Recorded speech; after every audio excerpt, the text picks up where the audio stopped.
Hey everyone, it's Ann here, and today I have the privilege of talking to my online friend Colleen Jordan, who I met through the Marin Builders Association and other professional circles in Marin County. And Colleen and I have spent a lot of time together online these last couple months, and we've worked on a couple things together. And I just thought I wanted to talk to you, Colleen, about about branding. We talk about so many aspects of marketing, but thanks for joining me to talk about branding today. You're welcome. I'm glad we're finally recording it because as a marketer, I always think that we have interesting marketing conversations, and why not? I know, yeah. So now that I'm doing these marketing conversations, it's a perfect time. So we talked a little bit about branding, and you come from a corporate background. I had time in corporate as well, and so marketing and branding when you're in a larger corporation is different than for a small business. Can you talk about a little bit about that? Sure. Actually, I'd like to start with what branding is, because I think that there is a lot of not confusion, but probably assumptions about what branding is, and it means different things to different people. What branding truly is an association with something. So what that means is if you see, for example, Coca-Cola's logo, you associate that with all of their products, right? Not only their products, but all the different commercials we've been exposed to over the years. We think about the colors, we think about the little white emblem that's in the middle of the logo as well. We think of their taglines, have a Coke and a smile. We think about the Christmas songs that, they sing. And then in association with that, we have a feeling that comes with it as well. We were children, we would watch, world concerts with Coca-Cola. Maybe we love football and Coca-Cola is a sponsor of this event or that event as well. And so we either have fond memories or terrible memories. What if you're allergic to caffeine? Maybe not so much. So really, brand is an association with experiences, with feelings, with the visual part of what that means. And of course, that's really, really important to understand that, whether you're a large business or a small business, because if you are not aware of what your brand means to your customers, what it means to people that interact with it, then that could really put you at a disadvantage. And then on the flip side is you do understand it, you get it, you're consistent with it, you're consistent with your service, you're consistent with your product, it can really be a great advantage. That makes a lot of sense. So specifically, what elements, if you were talking to a small business owner about their branding, what elements would you be talking to them about to kind of get in line or in place related to that? Understanding your brand and what it means really ties into your business plan. It seems like a smaller detail. Many businesses think, oh, my brand is my logo. Well, that's a very important thing to be able to think about as well, like how you can use your logo, how you can place your logo, what your logo means when somebody sees it or reads it. So that's a really good place to start. It's a visual place to start as well, is really understanding what your logo and your business name means to the people you want to speak with and you want to attract. The very first thing that I always say with a business that is either evolving or growing or starting up is to have a brand guide. And what that means is know where and when your logo should be used, know what your colors are. If you think about the most probably powerful and well-known companies in the world, you notice that they really haven't changed much over the years. So take Nike, used Coca-Cola as an example earlier, AT&T with their little, we called it the Death Star back in the day. I worked for the company for a while and did their marketing. Some of those really large companies, even the modern ones like Amazon, they really don't change their logo very much. Right.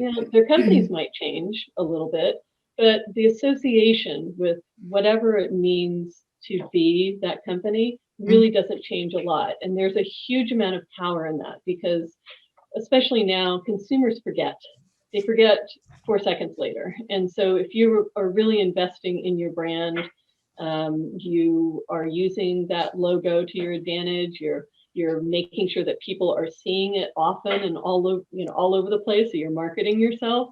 Mm-hmm. Then it can really keep you top of mind. And nowadays, with short attention spans, it's really easy to become obsolete. And so if you look at those old world corporations that really have leveraged that and kind of kept that together, those are the ones that are really evergreen and everlasting and really universal to our lives. So a small business can take the same models, the same philosophy, and apply it to what they do. Yeah. I want to add something in here. I was so glad that when you mentioned this idea of a guide, when I worked at Disney in the summer, during business school, they had the style guide, and I'm like, wow, what a concept. Well, and what's neat now for small business owners, a tool that is fantastic is Canva.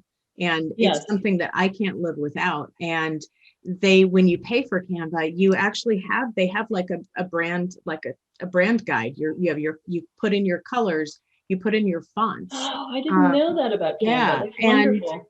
And then you upload your logo. And so, it's super easy. When I create something, my colors are right there.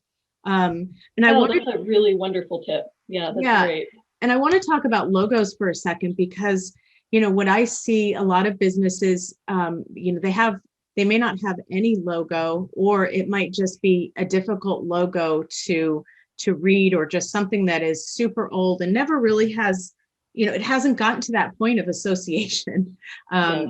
So I would encourage people, if they, take a look at your competitors and, see what's out there. And you may need a logo, and you can hire a graphic designer who does that. You can look online for, one of the services like Fiverr and or 99 Design. There's a lot of them that you can do it online, but you should definitely have a logo that resonates with you and with your clients. And you may use the colors that you've already got, but it needs to be something. You don't need to be literal with your category, but there needs to be something that you can use that especially on your website. If you're, I work with remodeling contractors, and their websites often look very similar, but that logo is something that can, it's the identify. Yeah, that's right. And it's funny because there are so many ways to go with, a name of a company. There are these very funny modern ways of naming things. Sometimes Apple, which it doesn't feel that modern now, but it is still a cutting edge modern company. But Apple, what in the heck is Apple? Mm-hmm. So you can be very abstract with your name and your logo as well. And if you do that, be prepared to explain yourself. So you're gonna have to put a lot more into creating that association with a product if you use something that's a little more abstract. And abstraction can also make you stand out. So that's precisely why Apple chose that direction. And a lot of companies can. Yeah, what I would also make a note of on the other side, it's often tempting to go generic based on what service or business you're in. And there are many companies that, especially in the home improvement and building space, that it's hard to find them online because of their name, that it's made up of generic words. Exactly. And, that's another consideration as well, is if you're going to go generic or you're kind of like the next guy, again, be prepared to explain yourself and to market yourself and to have a really solid competitive marketing plan. I think that I personally am a little more traditional, and I really like to speak clearly to my customer. If I have to choose, I'd rather say, if I'm a painting company, I'm not going to name myself, Rain. I'm going to name it something that really speaks to that and speaks to the service, especially if you're in the service industry, speaking to what that key differentiator is between you and the others. To me, is kind of a shortcut. You have to invest less in explaining yourself.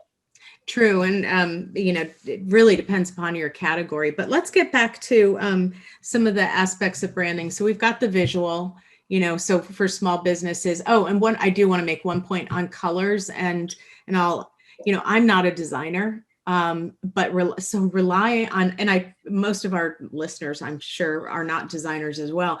But, when you get your branding, rely on that designer. I mean, not the branding, the logo and your colors and all. Rely on the designer to give you ideas of those, and don't dictate what they are. You can say, this is what we've got. Can you help us, improve them? And because color theory is something that if you nail it, it's going to really help. If you don't, it's just not going to feel right. So. Exactly. And again, this goes back to having a really solid business plan and a marketing plan within that, where you're identifying and looking at your competition. You're kind of analyzing what's out there. If you're an older company, sticking with tradition can be a real asset. Again, less time. If you decide to do a complete overhaul in your brand, you're going to end up spending a lot more money and time really explaining that, for one, but also changing over the things you have. And so having somebody on your side that is very, very strategic, that can help you kind of look at all aspects, not to overwhelm you, but really kind of understanding that part of your business like you would any other part of your operation. And then getting the very best advice you can, and then really using your own instinct. Like, what is best for my company? What do my customers want? What do I look like? What do I feel like? What does this evoke? So you don't have to pay $1 million to do that. I think you just have to know to ask the right questions. And also the other tip that I always think of as well, because there are some logos that are really hard to work with and place on places. So if you're just a small business, you're going to stay maybe, a one location place. It may not be as important to think through every aspect of your brand or your logo. But if you're thinking, I want to kind of own the universe one day, think ahead a little bit. Can I put this logo, on, the local, on a banner, on a local, shop? Does this logo look nice in an ad? Who's my customer? Do they like it? Does it resonate with them as well? But also there's that technical side as well from a design standpoint. Does my logo fit? Is it too detailed? Are there too many colors? Are there too many words in it? Is it easy to read? Starbucks comes to mind as one of those that I would think would be a really complicated logo. Fortunately, the rest of what they do is very, very simple. And so they can afford to have a more detailed logo, and it's become a very distinctive icon for the brand, obviously. So thinking through that, having people that kind of bounce that off, do a little focus group. What do you think about these colors? Align with people that you trust. That can really help guide you in making a decision. Yeah, I see that happen a lot with, which logo, name and logo, especially in my duct tape marketing Facebook group, because people will put, A, B, C, D, please vote, let me know, because they're doing it for a client or something. And it's kind of fun. Great idea. Another point to make, though, is that if you are working on a logo or you haven't, if your logo is older and you may not have the digital files, have somebody create those and make sure that there's a square image so that you can have that favicon that shows up at the top, of your website, or, like when you're in social media, a lot of times you need a square logo. So if it's long or if it's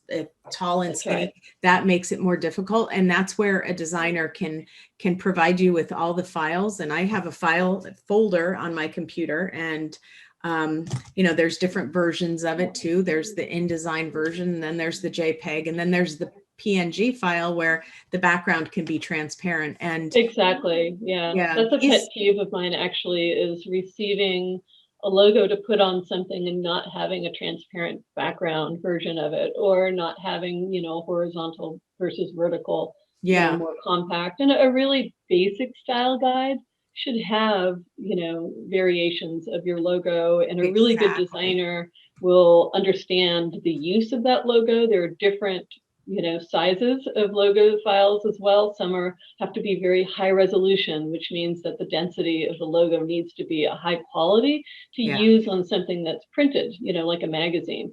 Whereas, you can use a lower resolution type logo. Again, this is getting really microscopic in the world of advertising, but there are things that you really, a good partner and a good designer will really contemplate as well. I work with designers all the time. They're like, I only do online social media, so I don't know what you're talking about, where, you know, you want this logo in a print ad. What do you mean? What size do you want? So hiring or partnering with somebody that's really well-rounded and diverse will be really important, depending on what your marketing plan is. You might have an all young audience that doesn't read paper magazines anymore, so it doesn't matter. So again, goes back to having a good business plan and a good marketing plan and knowing your consumer.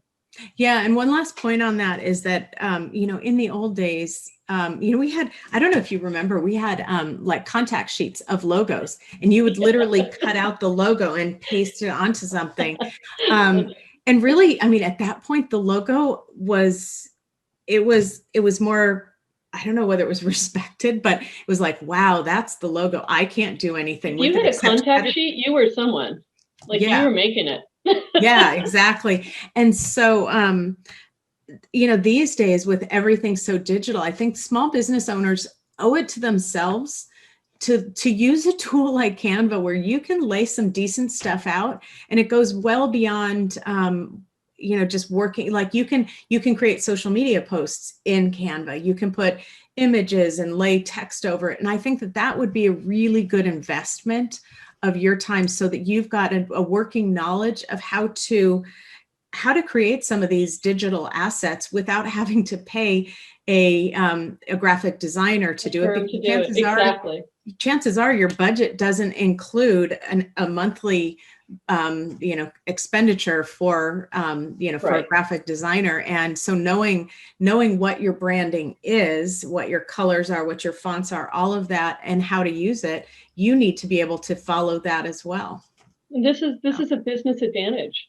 Marketing, if you understand just the basic mechanics, or you have an advocate that can help you with just the basic marketing stuff, you will have an advantage over probably 60% of other businesses there. And it really is as simple as kind of focusing on things just like this, like, what is my logo? What does it mean? And you will very much impress the people around you that you work with that handle your marketing if you kind of have some of this thought out for them, and you have the tools that will create efficiency, if anything else. Well, and also one last point as we wrap up is just that professionalism. You know, you probably have a very high standard of the product or service that you provide, and having the branding and just what you're producing match that high level of professionalism, like Colleen said, by paying attention to this. And like I said, learn how to use them. That is going to elevate and hopefully get you into that way, you know, those feelings that you talked about. You know, one of the feelings that you probably want to evoke is professionalism. Absolutely. And I mean, that is so important, Ann. And, you know, we're kind of talking about brand as an expression to consumers or prospective clients, but brand also is something that you carry with you as a business owner, or you know, a marketer or a service provider as well. Brand is that full experience. And so if you're thinking in terms of, oh, I want to do a little bit of marketing, the way you conduct yourself in that arena, the tools that you have really create that brand association. And and those are important customers too, all of your partners, you know, from partners that, you know, if you're doing a sponsorship or somebody that you're combining companies with, it goes so deeper than just what we see on a piece of paper. Yeah. You know, I'd like to wrap up here, but I've got some ideas for additional topics within branding. And can we hop on another time and continue the conversation? Absolutely. You know me, I'll go. I know you. I could do like an 8-hour marathon. It's so obnoxious, but I think it's all good information. And marketing is an arena that is unfortunately sort of the stepchild of most operations. And so I think that bringing that up to speed, marketing is something that helps drive new business and create a sustainable enterprise for yourself. It's an absolute essential part of an operation. So I'm glad we're having this talk. Yeah, and I don't think I could say it any better. So I'm just going to wrap up here and say thank you, Colleen, for joining me. And Thank I you, look Ann. forward to more conversations. Absolutely. Have a good day. Thanks, you too.